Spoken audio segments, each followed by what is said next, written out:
નરેન્દ્રભાઈ મોદીજીએ એક નર્મદા વિશે કવિતા લખી છે। નર્મદા માત્ર નદી નથી, સદી સદીની સાધના છે, અક્ષરની આરાધના છે। નર્મદા નકશા પરની લીટી નથી, ગુજરાતની હસ્તરેખા છે, પ્રજાની ભાગ્ય વિધાતા છે। વર્ષો જૂની ટ્રાફિક સમસ્યાનો અંત આવે છે, જેની ગુજરાત સહિત સમગ્ર દેશની પ્રજા આતુરતાથી રાહ જોઈ રહી હતી।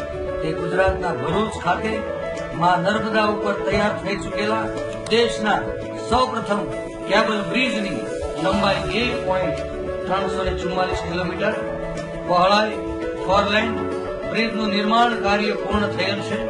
ભારત સરકારના રોડ ટ્રાન્સપોર્ટ અને હાઈવે ડિપાર્ટમેન્ટ દ્વારા થયેલ છે, જેની ઉદ્ઘાટન વિધિ તારીખ 7મી માર્ચ 2017 ને મંગળવારના બપોરે 4:30 કલાકે ભારતના લોકપ્રિય વડાપ્રધાન આદરણીય શ્રી નરેન્દ્રભાઈ મોદી સાહેબના કરકમળ વડે કરવામાં આવશે।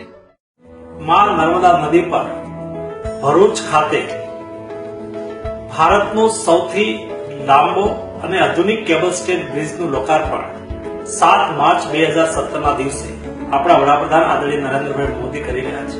જ્યારે આ બ્રિજનું લોકાર્પણ થવાથી ઉત્તર ભારત અને દક્ષિણ ભારત, સુરત અને સૌરાષ્ટ્ર વચ્ચે અવર જવર કરતા રોજ 50,000 થી 70,000 વાહનોને જે ટ્રાફિકની સમસ્યાનો સામનો કરવો પડે છે એમાંથી કાયમી ધોરણે મુક્તિ મળશે।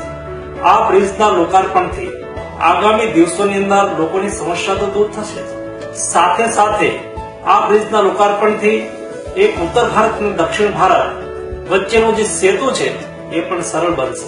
અને જ્યારે આટલો મોટો કાર્યક્રમ ભરૂચ ખાતે થઈ રહ્યો છે અને આપણા વડાપ્રધાન આદરણીય નરેન્દ્રભાઈ મોદી એનું લોકાર્પણ કરવા માટે આવવાના છે, ત્યારે મારી દક્ષિણ ગુજરાતની જનતાને વિનંતી છે કે આ કાર્યક્રમની અંદર આપ સૌ મોટી સંખ્યાની અંદર ઉપસ્થિત રહો અને આદરણીય નરેન્દ્રભાઈ મોદીને આવકારવા માટે આપ સમય કાઢો એવી આપ સૌને પ્રાર્થના છે। ધન્યવાદ। ભારત માતા કી જય।